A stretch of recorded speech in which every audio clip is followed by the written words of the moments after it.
Like Steve McQueen, I'm in the fast lane when the light turns green. And I built tough, I ain't nothing but grit. Cause I made rugged blood, sweat, and spit. Yeah, like a horse I fly. Better push yourself in for a bumpy ride. I like to play hard, but I work harder. And I weather the storm cause I'm built stronger. What is up, ladies and gentlemen? We are back. We are live. It is the Freight Coach Morning Show, the top morning show in transportation, coming to you guys every single weekday. We're early today because I'm on the road, the Freight Coach Roadshow. We're at the TIA event, but we're normally 8:30 a.m. Pacific, 10:30 Central, but we are 5 a.m. Pacific right now, and I live in Arizona.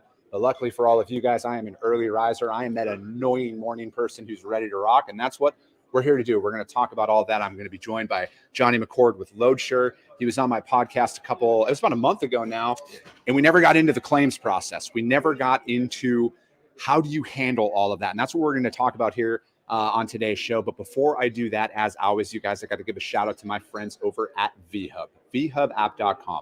Whether you're a broker, carrier, or shipper, we all need access to trailers at some point in time. And the best part about with what they have on their platform, you get paid to move these trailers. So if you're an owner operator or a small fleet right now, you don't have to shut your operation down because you have a trailer in your shop. You can jump on VHub, snag a trailer, and get paid to move this on top of the revenue that you can get by loading that trailer out. So with what they're working on right now, they have West Valley City, Utah, going up to Calgary, Alberta for $1,550 US. They also have Dallas, Texas to Long Sault, Ontario, and you get $750 US for that. They have San Diego, California, going to Houston, Texas for $700 US. And then also the one that I'm the most excited about is they have 150 drive-ins in Paragould, Arkansas, needing to get up to Mississauga, Ontario. And you can now offer a drop trailer solution to your shippers and your prospects to get out there and add value in any way you can right now in a tough prospecting market. And you get 1,000 Canadian to move that. So hit them up, you guys, vhubapp.com. My friends Xavier Campos and Stacey Steen. I don't know if they'll be in the audience this morning because it's still early where they're located, but hit them up. Do me a favor. Let them know that the Freight Coach sent you. So, Johnny, we're here, the TIA live event. Dude, you guys got a booth. How has this event been for you so far? Oh, it's been incredible. To be honest, this is where it all started for us. Really? Really? First time Jim and I, so Jim Hyde, my co-founder, this is the first event that we actually walked the floor of. And it's a different walk now. We've got our own booth there.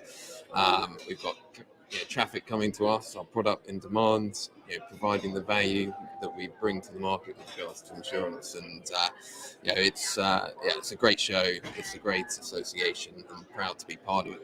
Yeah, because you guys got your booth now, and so we're going to get off topic here a little bit because I want to talk about what you said there about when you started this, walking around, you didn't have a booth, you didn't have anything, and you progressed and built it up into what you have right now. So from that standpoint, man, from the insurance side of things, especially, what has changed in that time frame since you started LoadSure to where you are today with it? I think the trust piece.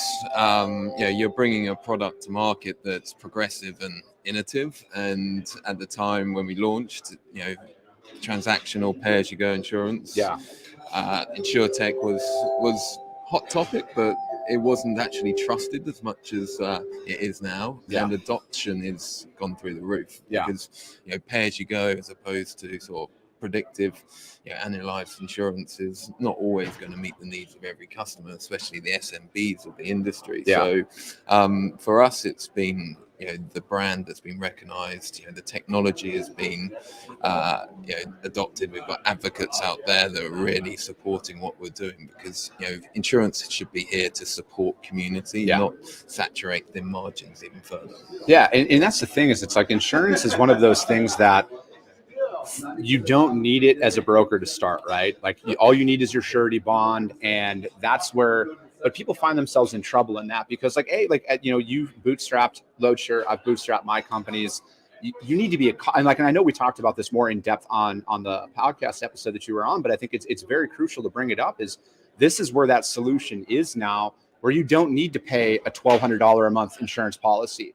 You can literally build it up as you go. And from anybody out there who's starting their company, this is what really excites me the most about this is because it's you can say, yes, I am insured. This is the coverages that I have. And if you have a high value shipment that comes through, you can go on there and purchase it just for that Absolutely. It's nurturing. It's enabling companies to grow. Yeah. Insurance shouldn't be a barrier to entry. It should be there to support and protect, and especially the fragile startups that are in the industry. Yeah. They're the most important. They're the ones that need that protection in place to enable that growth. So I want to talk, and then we're going to get into the claims aspect of things. So it's like, say I'm booking a trucking company on a load. It needs $500,000 in cargo insurance. They only carry $250,000 themselves. I want to purchase an additional $250,000 on that. How does that work? Like, what does that mean? Because it's a rider, right? Like I have to get the rider on it to cover that. Is that something that's very doable? Yeah, so the way that our product works is it's a first party policy. So it responds from the ground up regardless. And so there's no, it's not a liability policy. It's an all risk first party policy. So what happens in that instance is that we'll provide that first party policy up to that 500,000 of coverage. That policy in the event of a claim will respond first. We then take, everyone's put back in their financial situation, and then obviously it's upon us to take the burden to prove liability on that, or on whoever the liability falls upon, if we see it fit to push down that line. So I want to talk about that a little bit further there, because I move partial shipments. I think a lot of people move partials out there, especially in the open deck world.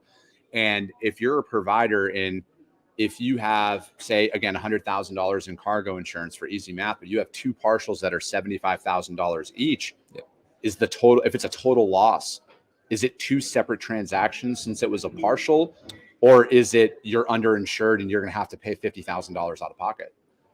So it should be dependent on the bill of lading. Obviously, that's a contract of carriage at the end of the day, so that will decide where the coverage fits. But with our product, obviously it's there to protect each and every shipment. And on parcel LTL shipments, it's based on the actual bill of lading associated with that individual package or pallet.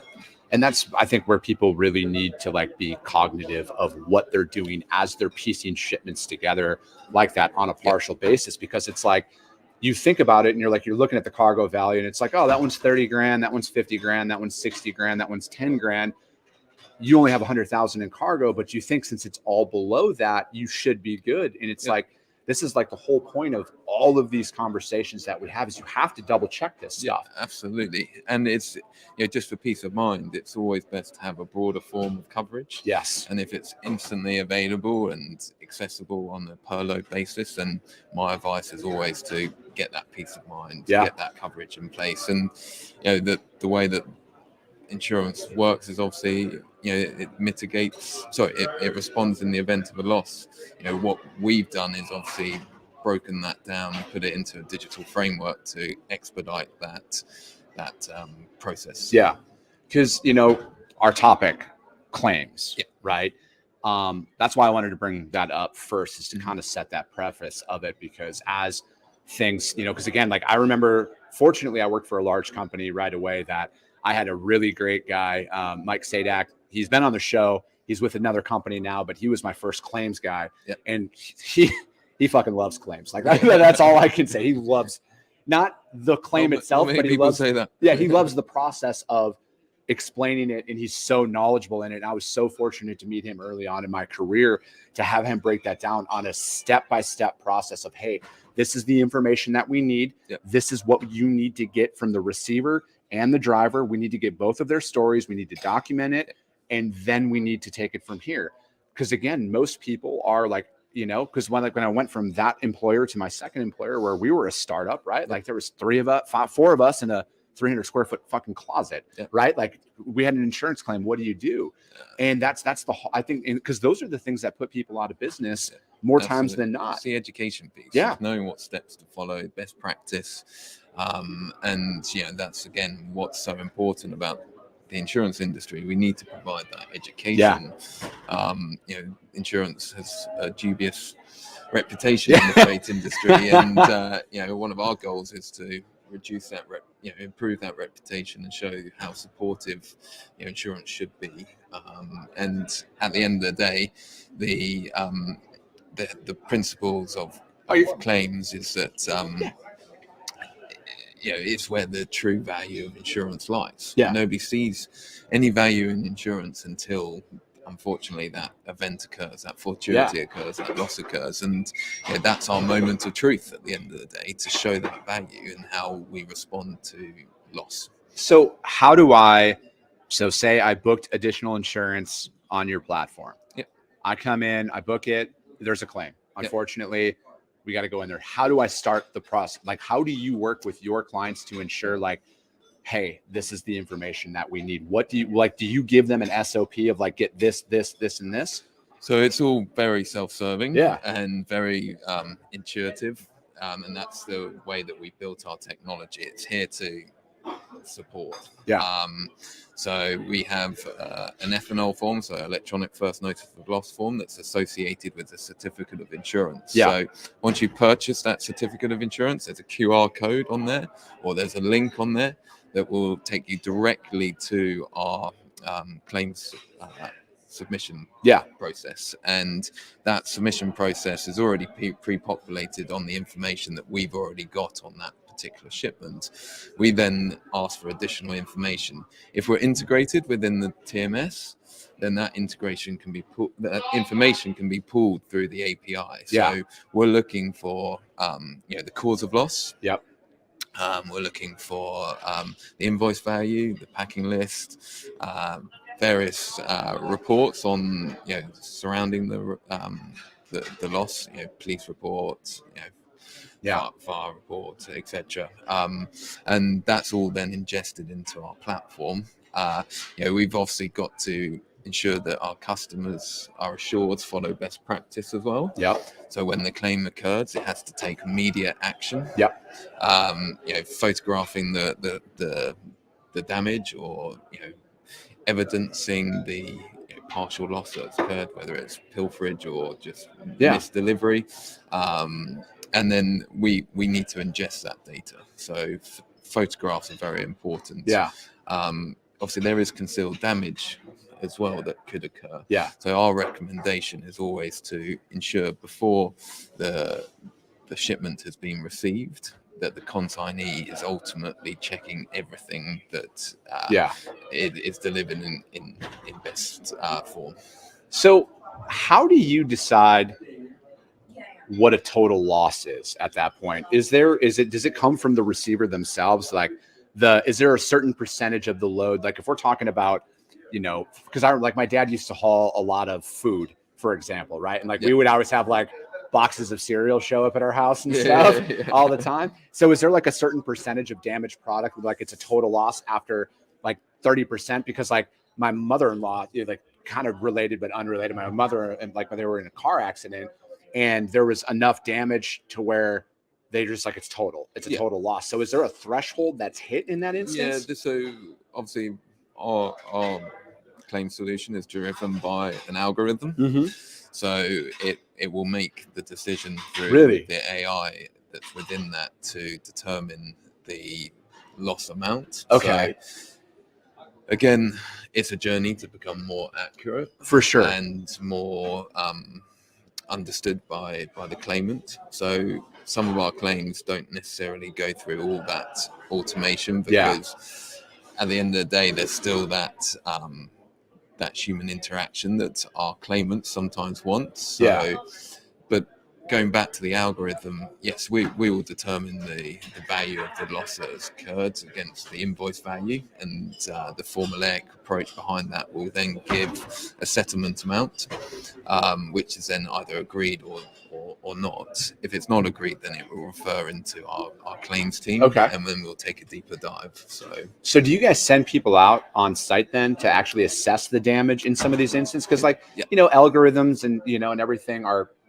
it expedites a lot of things, but I would guess somebody's going to be like, no, that's not like, and then you have to have a claim adjuster come out there, right? Depending on it's all about economics at the end of the day, and that costs a lot for us to survey every shipment, and it's not necessary.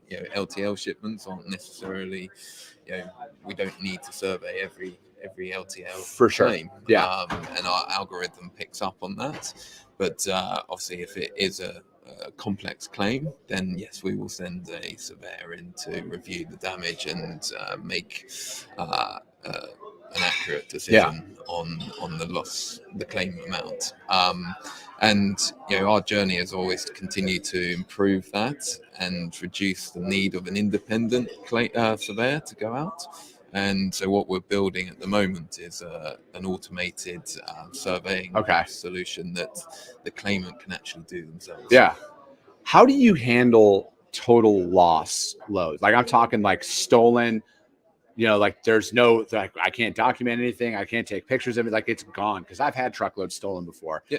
How do you handle that from that perspective? Yeah. So obviously it's the same principle. We need that information that, obviously police report, verification of the actual loss had occurred in the first place. And obviously we're a first party policy. So as long as we've got evidence that loss actually occurred and it's within our system, then we will obviously settle that total loss. We then go on to try and work out how that loss occurred and where that shipment actually sits, and we will try and recover that. So we'll subrogate and track back to try and recover the goods itself and reclaim some of the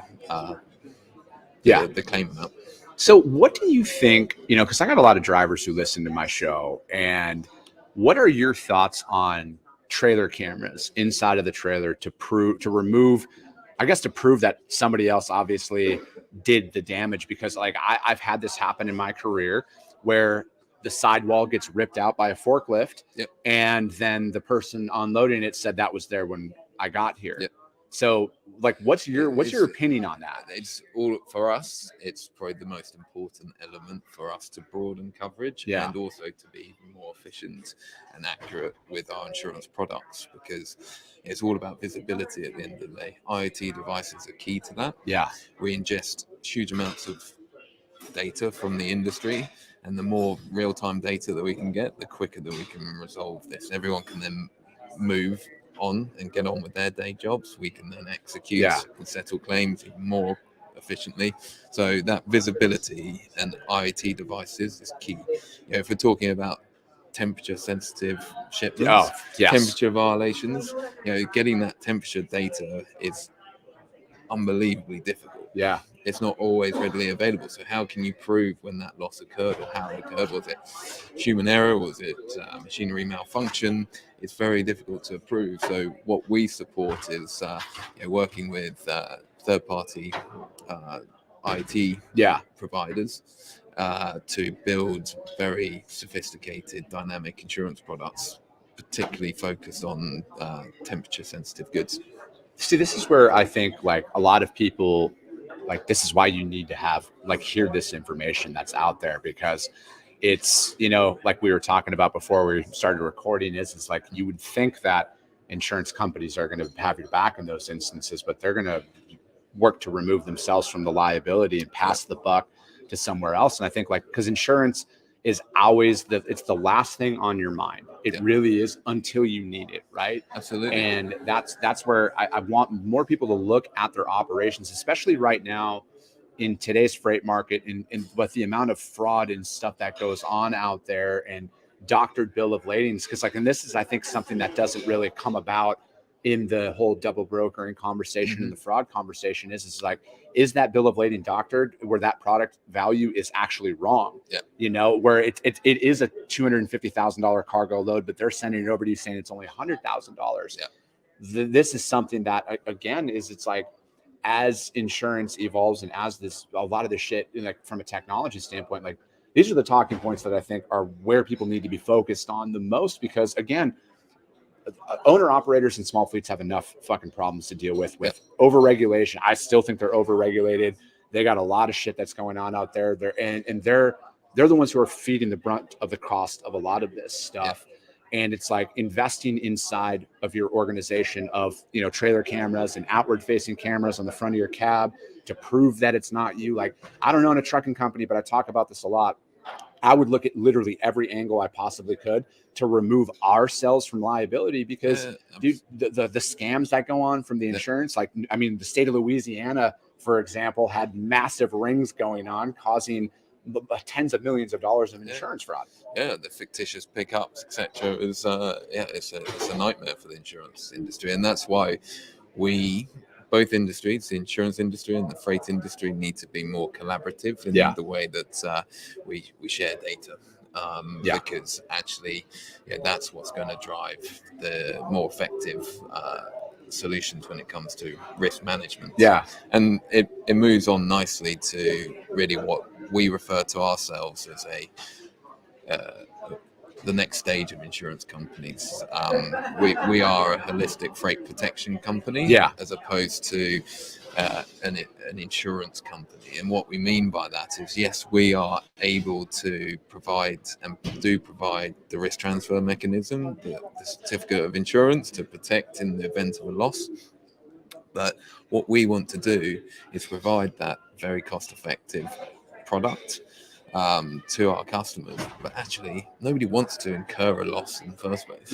Look at the supply chain issues at the moment. Replacement times is just ridiculous. We want to ensure that all our customers, regardless of their size, have best practice and best risk management on the market. And so risk mitigation for us is hugely important. And that's where collaboration with data providers enables us to give actionable insights to your customers, to the freight industry, to stop that loss from occurring in the first place. Is there a particular lane at a particular time that actually is detrimental to the type of commodity that you're moving? We want to advise our customers of that. Is there a particular strapping that is not actually working for the type of commodity being strapped? Is the packaging used by X manufacturer not actually adequate for moving that particular commodity? We want to mitigate that from occurring, put additional risk mitigation elements into the framework of the customers to ensure that they are as protected and prudent as possible. So how does I got like 7 different questions I want to ask after what you just said right there, but the first one that comes to mind, because I follow a lot of freight theft trends that are out there. There's certain highways, there's certain cities, there's certain things that are hotbeds on it. We've had a lot of fictitious pickup claims, total losses, frozen beef, loads of frozen beef stolen, disappeared. So how do you take this information and bring it to, say, a shipper, right? And we're like, hey, your commodity, we see you're located in this area based off of we've had 5 claims associated with one of your facilities here on this lane. Are you guys actively working with the shipper community to say, we have to look at this from a different angle because of all of these different factors out there? Because, freight theft,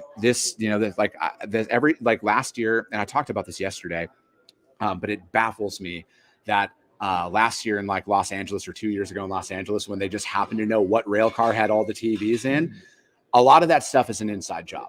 There's no other way to put it. It's collusion. Somebody comes in and gives a loader $5,000 or whatever it looks like. I'm making all of this up right now on the dollar amount, but you got to fucking protect myself here. Allegedly $5,000, just allegedly.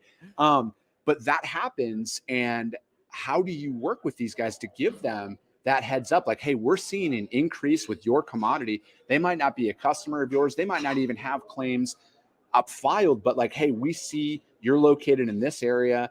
Your shipping lanes are this. We're seeing an increase of theft. Are you guys taking that approach with it? Yeah, and absolutely. And that's why we're referring to ourselves as a holistic freight protection company, because we want to use those risk insights to mitigate losses from occurring. And that's within the community. We don't have to be an assured, using our platform to buy insurance, but actually we want them to take our insights and work with us to create a more cohesive ecosystem. So yes, if it's an assured, and we'll send our loss engineers in to review their practices, and but also we will be wanting to educate the rest of the community how to mitigate these losses and these trends that we identify, how we can ensure that the rest of the community don't feel fall foul of these issues that are occurring. What we've seen in theft trends is obviously collusion. Yeah. I think that the economy at the moment is driving a lot of pressure on individuals to get involved in crime. And we've seen a number of total losses where there's either been fictitious pickups or there's been some collusion involved. Yes, there's tracking devices on the trailers, but the drivers know how to turn off those tracking For sure. devices. So what we've, on one particular client, we put some risk mitigation in, and we enabled them to put independent IoT tracking devices very cost effectively. We covered that cost and put that into the trailers so that the driver wouldn't know that they're there. Yeah. So I think that for a lot of high value stuff, man, you're going to see a lot more of that out there because again, and like to a point, I would argue that most of these drivers have no idea what is being done and organized, and then they're going to be the victim of that. And then I think like it improves driver safety as well, because like, I mean, you see it on the news, what happens. And, I remember, my dad told me stories about what used to happen back in the day in the 70s and 80s and delivering freight in, certain areas of the country, and like drivers getting beaten to death to steal the freight that's out of that stuff. So it's like seeing this like that, like there's a protection that's kind of thrown out there. And, I hate Big Brother overlooking everything as much as the next individual, but there are certain things when it comes down to driver safety and safety of all parties involved, the motoring public too, because it's like when these people come to steal freight, like again, harsh reality, criminals don't care what the law is, right? They're going to do what they're going to do to take that freight. And they don't care who gets hurt in the process of it, right? So it's like having these security steps in place, and then you guys taking that, because again, it's like we got to like think of that. I like the holistic insurance approach that you're taking with this, man. I really do, because it's like there are so many different sides that we need to look at from different perspectives on how do we improve this as a whole, because it's like this is a lot of. I mean, how many insurance claims from a freight perspective are filed in any given year? Is it hundreds of millions? Yeah. Billions? Does it reach billions? Billions. Yeah, absolutely. Cargo theft claims are definitely within the billions. Yeah. I don't want to state stats for that. You don't have to. Yeah, you don't have to do any of that. But it's gone into sort of a crisis ultimately. Yeah. And we've got to ultimately control that, because that brings then down the cost of insurance further. And that's really what we're trying to do here, is to create this ecosystem to drive the cost of insurance down by having better visibility, better risk mitigation, stopping the occurrence of loss happening, or mitigating the occurrence of loss from happening as much as possible. And it's again like what we were talking about earlier. It doesn't happen instantly. But it's we've got to show that this is the direction that we have to take. And we need the support of the freight industry to be as supportive as possible, because actually it's supporting them. It's bringing their insurance costs down. Reducing margins for insurance is not what we're about. And because it's like, to me at the end, and I know, like, see, I could talk about insurance for hours. Like, I'm a nerd like that. I mean, I love insurance. Not as much as you, but I love talking about this stuff. And I know we're almost up on time, but I always think about it like this: like the backbone of the American economy is based on small business, right? It's small trucking companies, it's small shippers. A $50,000 insurance claim for a shipper, and especially if it's denied by their provider or whatever, or a trucking company, that puts them out of business. That affects families, their employees' families. Like, there's a massive trickle down effect of all of this. And this is why I want to talk about this information. I know you're passionate about protecting people. You bootstrapped your business. I bootstrapped my business. You want to see people stay in business as much as I do.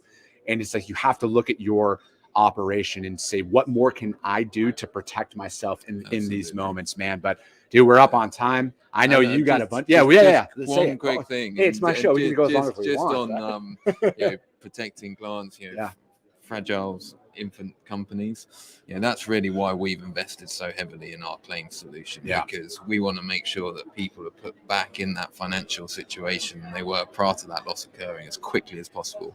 And we're very proud to say that last 2 weeks ago, we settled our fastest ever claim. That was from notification in our system to funds being received in the claimant's account in 10 seconds. Damn. All right, guys. Look, reach out to Loadsure, Johnny McCord. Hit him up. Johnny, thank you so much for joining me, man. I appreciate it. Really Enjoy good. Thank you for your time. Absolutely. Enjoy the rest of the show. And that's it for this morning, you guys. The Freight Coach Morning Show. We'll be back on Monday. We'll be back in studio. The road show is done. After this, I'm packing up and I'm heading back. You guys, as always, thank you guys so much for everything. If you guys saw value in this, subscribe and share the show. If you're watching on YouTube, if you're hearing the audio only replay of this on iTunes and Spotify, subscribe, rank it, and share it. That's how we are the top transportation podcast, is because of each and every one of you guys. I appreciate you guys. I love you guys, and we'll be talking to you soon.